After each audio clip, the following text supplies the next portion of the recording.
Hindi ka kailanman itinadhana na mamuhay ng maliit, Leo. Kahit noong itinulak ka ng mga pangyayari sa katahimikan, hindi kailanman tumigil ang kaluluwa mo sa pangangarap ng mas dakila. Sa kaibuturan mo, palagi mo itong nararamdaman, ang tahimik na hatak papunta sa karangyaan, kalayaan, at isang buhay na tunay na pinaghirapan, hindi hiniram lamang. Ngunit paano kung ang mga pagkaantala ay hindi parusa? Paano kung ito ay paghahanda? May isang nakatagong katotohanan na ibinubunyag lamang ng universo sa mga taong kayang magdala ng kasaganaan nang hindi nawawala ang sarili. Ngayon, nagsisimula ng lumitaw ang katotohanang iyon para sa iyo.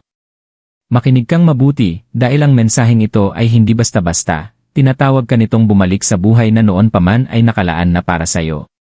Maligayang pagdating, Leo.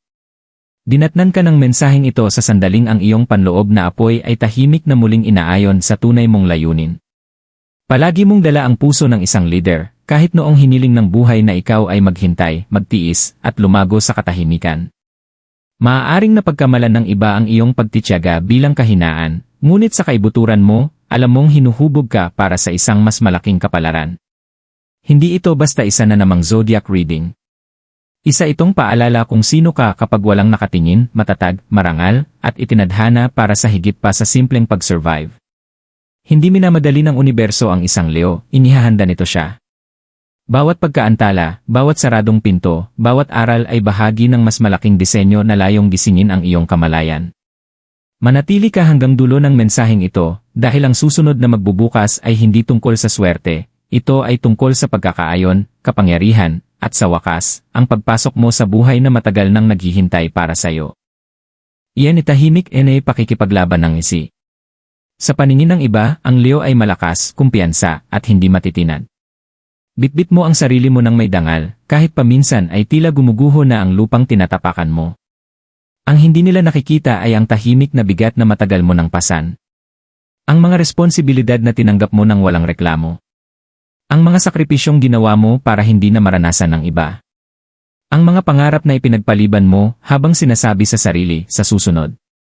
Kapag tama na ang panahon, may mga pagkakataong mas marami kang ibinigay kaysa sa natanggap, katapatan, pagsisikap, pagmamahal, ngunit umalis ka pa ring walang dala.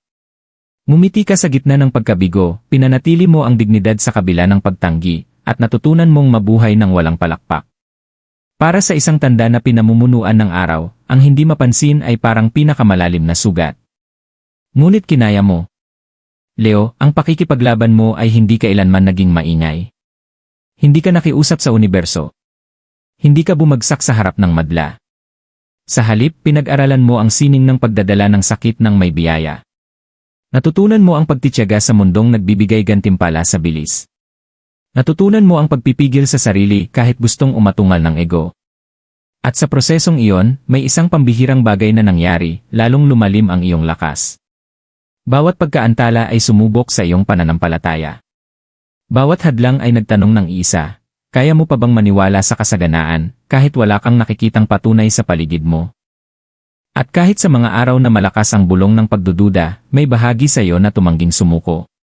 Ang tahimik na pagtangging iyon ang tunay na kapangyarihan. Ang yugtong ito ng buhay mo ay hindi tungkol sa parusa o pagkakait. Ito ay tungkol sa pagpino. Unti-unting inaalis ng universo ang mga ilusyon, maling daan, at marurupok na pagnanasa. Inihahanda ka para sa antas ng tagumpay na nangangailangan ng emosyonal na kahandaan, hindi lang ambisyon. Ang lahat ng dinaanan mo ng tahimik ang mismong dahilan kung bakit handa ka na ngayon. Dahil ang karangyaan na walang karunungan ay madaling gumuho, ngunit ang karangyaang itinayo sa pagtitiyaga, pagpapahalaga sa sarili, at panloob na lakas ay tumatagal. At Leo, matagal ka ng tahimik na nagtatayo, higit pa sa inaakala ng sinuman. Iyon ay pagsubok ng universo. Dumarating ang isang yugto sa paglalakbay ng bawat Leo kung kailan tila nananahimik ang universo. Walang senyales. Walang katiyakan. Tanging ang distansya sa pagitan ng pagsisikap at gantimpala. Ito ang yugto na ikinakalito ng karamihan, ngunit para sa Leo, ito ang pinaka-naghuhubog. Nagsimula kang magtanong kung bakit tila hindi nakikita ang iyong pagsusumikap, kung bakit laging nakakalusot ang mga oportunidad sa huling sandali, at kung bakit ang iba ay umuusad habang ikaw ay pinaghihintay. Hindi ka binabaliwala ng universo, ikaw ay inoobserbahan. Bawat pagkabigo ay pagsubok sa iyong pagkatao. Magiging mapait ka ba o mananatiling mapagbigay? Hahabulin mo ba ang mga shortcut o magtitiwala ka sa sarili mong gabay?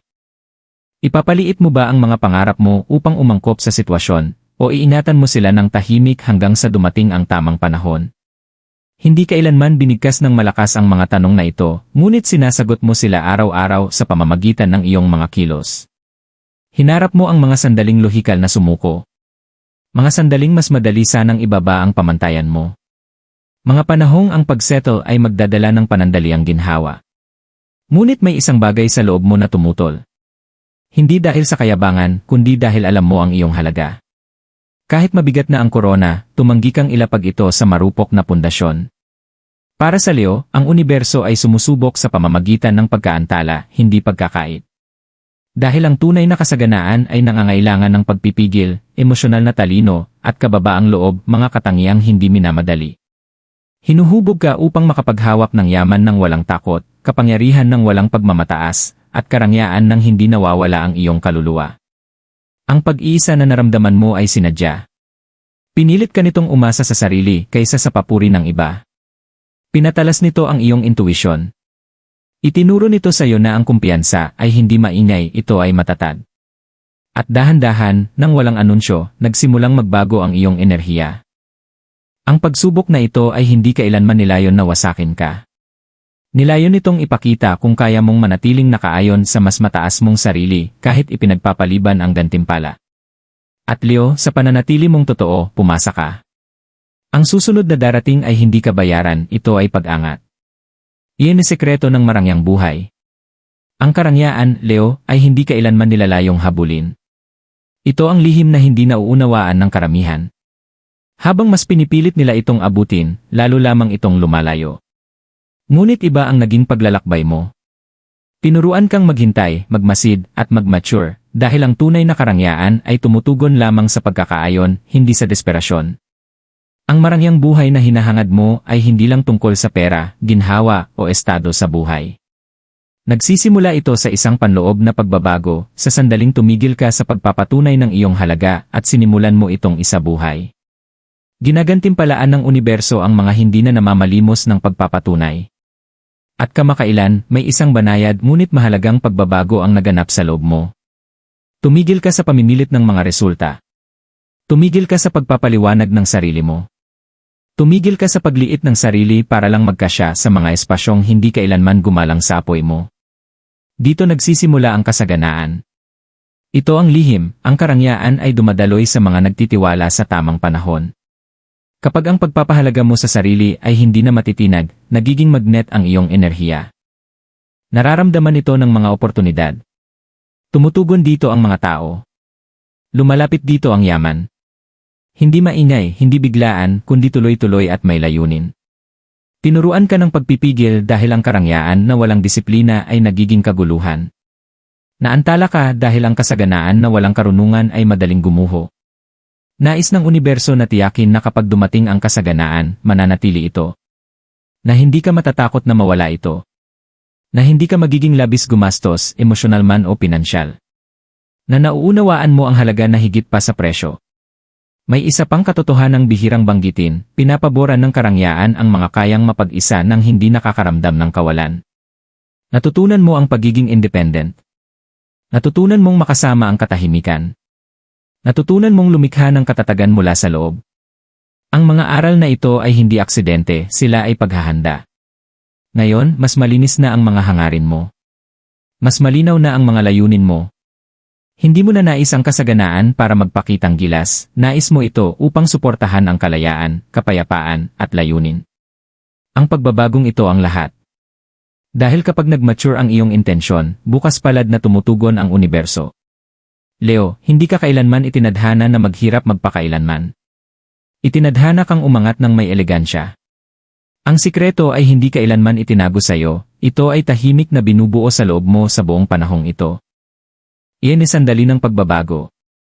May isang sandali sa bawat pagbabago na dumarating ng walang ingay. Walang selebrasyon. Walang anunsyo. Isang tahimik na click lamang sa loob, ang pakiramdam na sa wakas, may isang bagay na umayon na sa tamang lugar. Para sa'yo, Leo, hindi ito mukhang dramatiko sa panlabas, ngunit sa loob mo, nagsisimula ng magbago ang lahat. Napapansin mo ang maliliit na pagbabago. Lumalambot ang mga reaksyon mo. Ang mga sitwasyong dati nagdudulot ng matinding kaba ay wala na ang dating kapangyarihan. Mas kaunti na ang pagnanais mong patunayan ng sarili, at mas malinaw na ang direksyon na tinatahak mo. Hindi ito pagkakataon lamang, ito ay pagkakaayon. Tumutugon ang universo kapag ang panloob mong mundo ay naging matatag. Nagsisimulang lumitaw ang mga oportunidad sa banayad na paraan. Isang usapan na nagbubukas ng pinto. Isang ideyang tila dumadaloy ng madali ngunit makapangyarihan. Isang desisyong biglang naging malinaw. Hindi ito mga aksidente. Mga palatandaan ito na ang enerhiya mo ay lumipat mula sa pag-survive patungo sa paglikha. Ang nagbago ngayon ay ang relasyon mo sa pagtitiwala. Hindi ka na nagmamadali. Hindi ka na humahabol. Kumikilos ka ng may layunin, alam mong ang nakalaan para sa'yo ay hindi mangangailangan ng labis na pagod. Ang tahimik na kumpiyansang ito ang tunay na senyales na papalapit na ang kasaganaan.